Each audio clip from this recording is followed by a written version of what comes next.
करीब 15 मिनट बाद हम एक पुराने ढंग की छोटी खंडर इमारत के गेट पर रुके। मैंने अंधेरे में ही मकान पर एक पूरी नजर डाली। उसी समय एक सहयोगी साधक आकर बोला, सामान भीतर रख दूं? रख दो, त्रिजंगा ने कहा, और हम सभी भीतर प्रवेश कर गए। हमने पूरे कमरे का निरीक्षण किया। कमरा न होकर वो एक बड़ा हॉल था। वहां काली भैरव की कुछ तस्वीरें लगी थीं। तब तक साधक सामान ले आया। बोला, आपके रहने के लिए ऊपर वाला कमरा है। भैरवी चक्र का कार्यक्रम अगले दिन था। अब हमारा जागना बेकार था, सो हम सोने का उपक्रम करने लगे।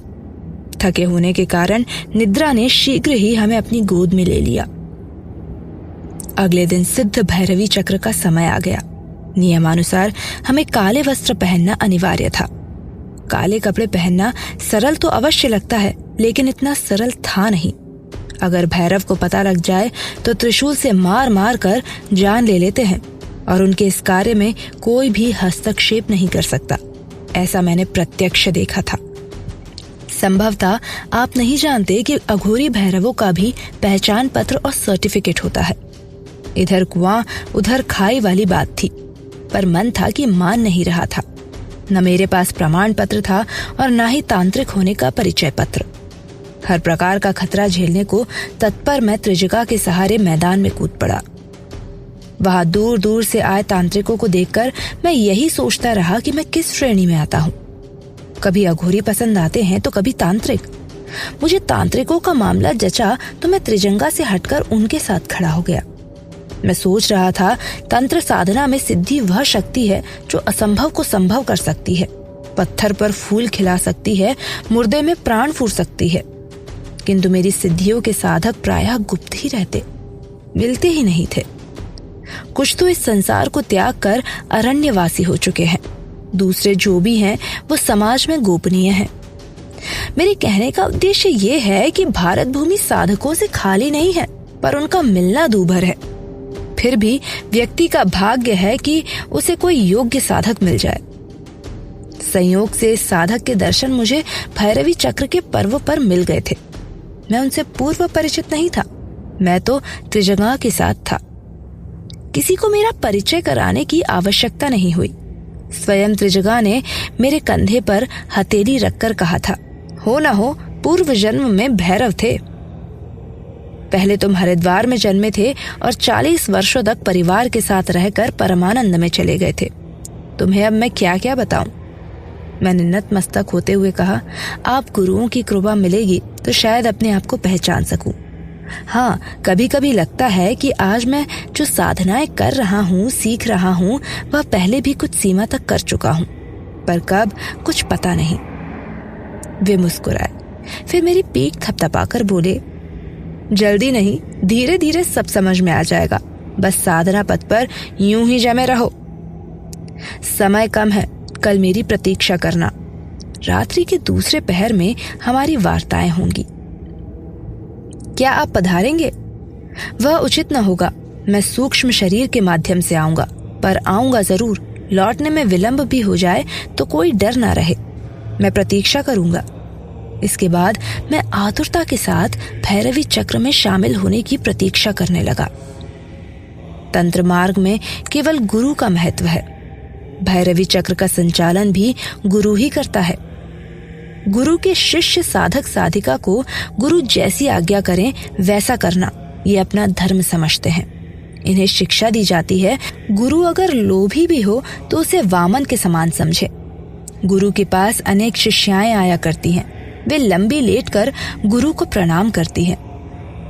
गुरु प्रवेश द्वार है, और यह प्रवेश द्वार बाहर की दुनिया से अधिक आकर्षक होना चाहिए, ताकि तुम द्वार पर जाओ।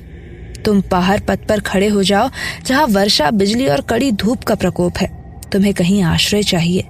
तुम चारों ओर देखते हो और प्रवेश द्वार तुम्हें नजर आता है। तुम द्वार पर आते हो क्योंकि यह द्वार संसार को किसी भी वस्तु से अधिक आकर्षक, उत्सवपूर्ण व आनंदमय है। तुम द्वार से भीतर आकर वहां से संसार देखते हो। गुरु की सृष्टि से संसार देखो। यही चिन्ह है कि तुम गुरु के एकदम समीप आ गए हो। अन्यथा तुम पथ पर खड़े होकर दरवाजे की ओर देखते ही रह जाओगे। सिद्ध भैरवी चक्र की तैयारी अब पूर्ण हो चुकी थी। सभी साधक गोलाकार होकर बैठ चुके थे। अचानक गुरु खड़े होकर कहते हैं, काम को रोकना प्रकृति विरुद्ध है। काम के वेग को रोकना नहीं चाहिए और तांत्रिक को भैरवी चक्र में अवश्य सम्मिलित होना चाहिए। वह बतलाते हैं, कभी कभी गुरु के पास भैरवी आती हैं। वे वस्त्र उतारकर सर्वथा नग्न हो जाती हैं। गुरु उनके साथ प्रेम क्रीड़ा करते हैं। इसे ब्रह्म संबंध कहते हैं। ब्रह्म संबंध में नशा पीना, सोना वर्जित है। भैरवी चक्र के लिए गुप्त स्थान में जहाँ साधकों के सिवाय कोई नहीं जा सकता, वहाँ साधिका इकट्ठे होते हैं। चक्रार्चन के लिए जिन्हें निमंत्रण मिलता है, वे ही उसमें भाग ले सकते हैं। चक्रार्चन में जो कौल आचार्य चक्रार्चन बनाता है, वह अपने संप्रदाय और परंपरा के अनुसार अर्चन करता है। जिसके अंग में ज्वर हो, जो अपस्मार से ग्रस्त हो, जो पातक दिशा में हो या किसी प्रायश्चित कर्म में लगा हो, उसे चक्र मंडल में प्रवेश करने का अधिकार नहीं होता। नहा धोकर स्वच्छ पवित्र काले वस्त्र पहनकर, तिलक सुगंध लगाकर, देवी का ध्यान करते हुए, भक्ति पूर्वक प्रणाम करके कौल आचार्य की अनुमति से चक्र मंडल में प्रवेश करना चाहिए। वहाँ एक स्त्री को देवी का रूप दे दिया जाता है। उसकी योनि को साधक पूजते हैं। इसी प्रकार एक साधक को नग्न करके उसके लिंग को पूजते हैं। अब सभी गोलाकार बैठे हैं। बीच में कौलाचार्य विराजमान है। साधक गुरु की बराबरी पर नहीं बैठता। फिर कौलाचार्य अपने स्थान से खड़े होकर अपने साधक शिष्यों को हाथ जोड़कर प्रणाम करते हैं। फिर पात्र ग्रहण करते हैं। फिर आचार्य पात्र लेकर एक एक साधक के आगे जाकर हर एक साधक की पूजा करते हैं। उसमें सुरा भरने के उपरांत उसके गले में पुष्पमाला पहनाते हैं। पात्र को देर तक हाथ में लेकर ना रुकें। हाथ में पात्र लेकिन बातचीत कभी भी ना करें। न पात्र में से कुछ भूमि पर गिरने पावे, न पात्र टकरावे। पात्र को न रिक्त करें और न तो उसे घुमाएं और ना ही उसका उल्लंघन करें। चक्र पूजन के बाद पात्र को भली भांति धोकर सुरक्षित रखें। कोई भी साधिका किसी भी साधक के साथ कच्ची शराब पात्र में भरकर मांस और बड़े आदि थाली में रखते हैं। तब प्याले को हाथ में लेकर कौलाचार्य बोलते हैं, मैं भैरव हूँ, मैं शिव हूँ। इस प्रकार कहता हुआ वह उस पात्र में से कुछ शराब पी जाता है। थोड़ी बची हुई मदिरा उसी पात्र में डाल देता है। सभी उसी पात्र से सुरापान करते हैं। फिर किसी अत्यंत सुंदरी कन्या को बुलाकर उसका नाम देवी रखकर किसी साधक का नाम देव रखते हैं। स्त्री की पूजा पुरुष करते हैं और पुरुष की पूजा स्त्रियां करती हैं। तब उसको मद्य का प्याला पिलाकर सब एक एक प्याला पीते हैं। फिर बार बार पीकर उन्मुक्त होते हैं और इस मंत्र का उच्चारण करते हैं, पाश बंदो भवेज्जीवः, पाश मुक्तो सदा शिवः। मैं यह सब आश्चर्य से एक पलक देख रहा था। इसका अर्थ है कि जो लोग लोक लज्जा, शास्त्र लज्जा, कुल लज्जा आदि पासे में बंधा है, वह जीव है और सब प्रकार की लज्जा को छोड़कर तंत्र मार्ग पर चलकर उन्मुक्त वासना की तृप्ति करे, वह शिव होता है। तंत्र मार्गी धार्मिक सांप्रदायिकता में बिल्कुल विश्वास नहीं रखता। वह सभी को एक समान मानता है। उसका विश्वास है कि सभी धर्म एक ही सच्चाई को बतलाते हैं। धार्मिक संकीर्णता उचित नहीं है। सब ठीक है, सबके विधि विधान अलग हो सकते हैं, परंतु तंत्र मार्गी सबके साथ प्रेम करता है। अंतः शाक्तः बहिः शिवः, सभा मध्ये च वैष्णवः, नाना रूपधरा कौला विचरन्ति महीतले। मन के भीतर तथा घर के भीतर मंत्र मार्गी शक्ति का उपासक है। घर के बाहर शिव का उपासक है। सभी में यह वैष्णव है। तंत्र मार्गी अनेक रूप धारण किए धरती तल पर विचरण करते हैं। इसी भैरवी चक्र के उपरांत कौलाचार्य का प्रवचन आरंभ हुआ। मैं सब यह मंत्र मुग्ध होकर देख सुन रहा था। कौलाचार्य ने बतलाया, बंगला में एक गांव है, यहाँ एक परिवार रहता है। उस परिवार में एक कन्या थी जिसका नाम मिन्हास था। वास्तव में मिन्हास पूर्व जन्म की किसी तांत्रिक की पुत्री थी। उस जन्म में उसका नाम अर्चना था। इधर 1 वर्ष से यह बीमार रहने लगी थी। उसका विवाह भी तय था, परंतु उसकी अजीबोगरीब बीमारी के कारण विवाह हो नहीं सका। बीमारी का उपचार था पूजा पाठ। सो सब हुआ। स्वयं तांत्रिक ने अनुष्ठान किए तो वह ठीक होने लगी। तांत्रिक की कृपा से वह ठीक हो गई थी, परंतु इसी बीच मिन्हास के मामा एक चौधरी को लेकर वहां पहुंच गए। अघोरी ने माधुरी को देखा तो उसके रूप सौंदर्य पर मोहित हो गया। उसने अपना तंत्र जाल फैलाया कि मिन्हास पर शमशान भैरवी की छाया है, अनुष्ठान होगा। मिन्हास के परिवार वाले तैयार हो गए। अघोरी ने अनुष्ठान के लिए एक पहाड़ी स्थान चुना। वहां सदियों पुराना एक खंडर है।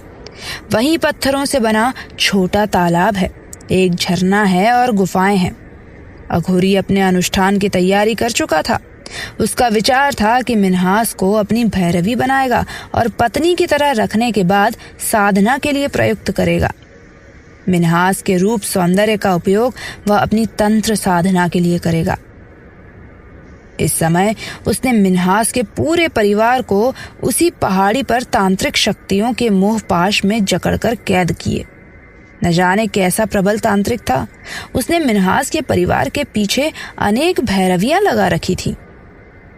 वह इसके पहले भी कई नवयुवतियों को भैरवी बना चुका था। अब वे सभी तंत्र साधिका बन गई थीं और उनकी सहायता करती थीं। वह तांत्रिक नहीं, नरपिशाच था। अघोरी कोई तांत्रिक अनुष्ठान कर रहा था। वह वामचारी दुष्ट है। अघोरी कोई वामचारी तांत्रिक अनुष्ठान में लगा था। तभी हमारे कौलाचार्य त्रिजगा वहां पहुंच गए और उन्होंने मिन्हास की दोनों बाहें पकड़कर भैरवी चक्र के पर से बाहर खींचा। वह घसीटती हुई वहां से दूर चली आई और निर्जीव सी लेट गई। सभी परिजनों ने मिन्हास को खींचकर खंडर की दीवारों के पीछे लाकर छुपा दिया। उस तंत्र के साधना स्तर पर फैली थी महाचिता, किसी पर्वत जैसी राख और जली लकड़ी का अंबार। छोटे बड़े असंख्य वृक्ष और लताएं, चप्पे चप्पे पर शव समाधि, बिखरी हड्डियां, नरमुंड साधकों की कुटियां, सांप बंदर साधक साधिकाएं तथा सैलानी युवक युवती, भक्त, टूटे हुए शीशे के टुकड़े, मिट्टी के पात्र और अनेक तंत्र साधकों की समाधियां। तांत्रिक का पंचमुंडी आसन, उग्र तारा का आदम कद चित्र और इस युग के घोतरम वीर साधक की समाधि। बहुत कुछ है स्थान में, बहुत कुछ सोया है लेकिन जाग रहा है। सिद्धि त्रिजगा का हाथ पकड़े घूम रही है, विचर रही हैं। खुले केश, कौरिक मैक्सी, फूलों की माला, मोटे काले रुद्राक्ष के आभूषण, हाथ में लंबा त्रिशूल, होठों पर रहस्यमयी हंसी, चाल में मदनाकर्षण, ऐसी मदन दहन की मस्ती कौन बताए। उधर अघोरी और त्रिजगा में युद्ध सा छिड़ा था। वह तंत्र मंत्र का विचित्र एवं भयानक द्वंद्व था। पहले क्या क्या हुआ मुझे नहीं पता, परंतु अंत में जो त्रिशूल बकरे के पेट में धंसा था, उसी को खींचकर त्रिजगा ने शक्ति मंत्र पढ़ते हुए महाकाल का जयकार किया और अघोरी के सीने में उतार दिया। तेज आर्दनाद के साथ वह वहीं हवन कुंड के पास गिर गया। उसका तंत्र टूट चुका था। उसके अंतिम स्वर थे, त्रिजगा याद रखना, मैं मरूंगा नहीं, और अगर मर भी गया तो मैं तुझे कभी छोड़ूंगा नहीं। जय महाकाली। त्रिजगा देवी की प्रतिमा के समक्ष हाथ जोड़कर बैठ गए। उन्होंने प्रार्थना की, हे देवी, आप इस बलि को ग्रहण करें और अपने शक्ति पीठ में जाकर विश्राम करें। शेष का वचन मैं देता हूं। और सबको देखते देखते देवी प्रतिमा स्वयं भैरवी इनके पास आई और मुस्कुराकर बोली, आज मैं मुक्त हुई। मिन्हास को संभालो, होश में लाओ, कहकर परिजन त्रिजगा के पास पहुंचे। बोले, अब क्या आज्ञा है? आज की रात यहीं बीतेगी। कल तुम अपनी राह, मैं अपनी राह। जब फिर संकट पड़े तो याद कर लेना, परंतु स्वार्थ कभी न साधना। आज वही महान त्रिजगा हमारे बीच हैं। हम सब उन्हें श्रद्धा सुमन अर्पित करेंगे। मैंने देखा अपनी प्रशंसा सुनने से पूर्व त्रिजगा वहां से जा चुके थे।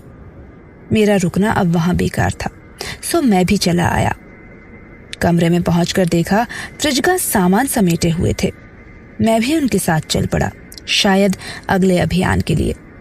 जब मैंने उनसे जानना चाहा तो यह बता दीजिएगा कि अब मैं क्या करूं, कहां जाऊं, किसके साथ रहूं। स्वतंत्र साधना करो, तांत्रिक का स्थान लो, पर उसकी तरह नहीं।